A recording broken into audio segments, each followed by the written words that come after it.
default Sony PS4 controller. Okay, and on the right side here, it's called a DoubleShock4.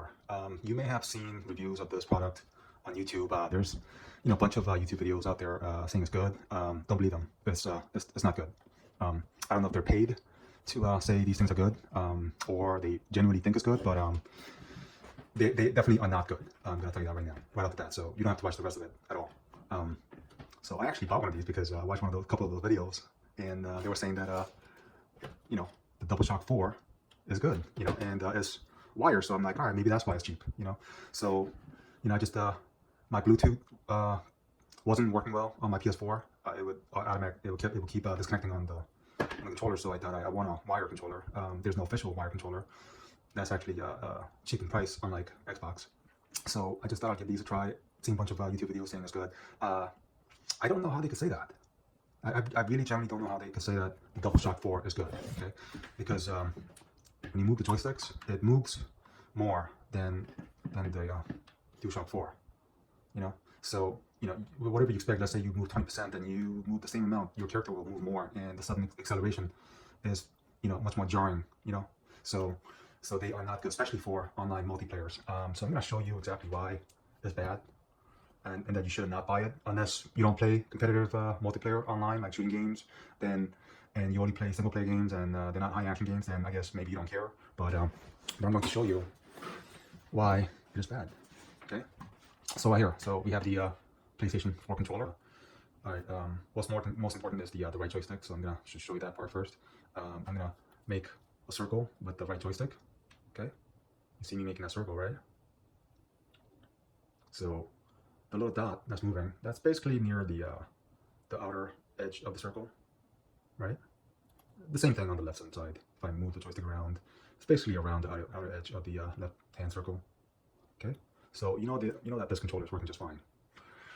So now let's switch over to the DoubleShock4, which supposedly is good according to some of these videos on YouTube. Okay, so right here, this DoubleShock4 comes up as a Xbox 360 controller. Okay, this other one right here is an Xbox controller that I have on connected to my PC. Okay, so let's click on the 360 controller, calibrate. Okay, so this DoubleShock4. Okay, this is the one.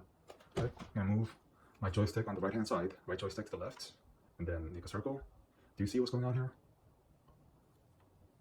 I'm gonna zoom in just in case. Can't see it that well. Okay. Do you see how it's going far on those corners? That is not good. Let me zoom out a little bit. So yeah, that is not good. See, that's going very far right there. See that corner? See that corner? See that corner? So the feeling of using the right joystick is not going to be the same as the official PS4 controller. So that's going to affect you quite a bit when you play a game. You're going to be trying to move the character left to right or up and down. Trying to look where you want to, and the acceleration is going to be sudden, and also it's not going to have the same sensitivity as your default PS4. So you will be frustrated, and it's not going to work out for you, especially if you play online multiplayer games. Same thing with the left-hand side. I'm going to just make a circle. You will be able to see exactly how far it goes. See right there. See that corner? See that corner? See that corner right there? And see that corner. So, I mean, everything else seems to be good with this controller. I actually played some games like Cold War. I think I may have even done Modern Warfare with it. Oh, at least try to. But the only thing that's bad on this is the other joysticks. Everything else actually seems to be pretty good. They're not bad at all.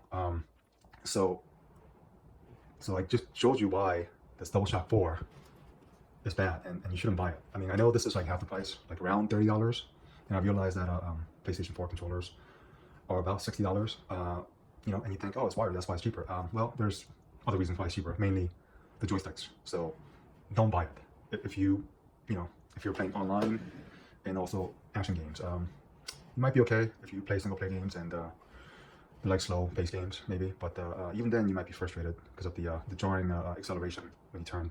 So sometimes and also this is also not very consistent either when you are playing a game. Like you think, all right, move 20%, and it goes this much certain distance, and next time around move 20%, it might not be the same distance. So that's what I experienced. So don't buy it. I actually bought this on Amazon, and I started a return process, and they actually let me keep this controller and just give me the credit back. And I'm glad because I'm actually able to take my time and show how bad this controller is. Mainly the joysticks. Everything else seems to be okay. So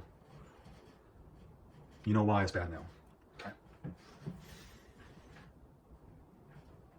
I just want to remind you again. Don't believe these YouTube videos saying that this is good. I don't know if they're getting paid to peddle this stuff or they really think it's good. But from my experience, I showed you on Steam how the output on the joysticks is different from the regular PS4 controller. So the acceleration when you turn your character and amount of moves is different, and it's also inconsistent. So don't be fooled by these guys that have these YouTube channels promoting this. It's not good, especially for action games and especially for online multiplayer shooting games.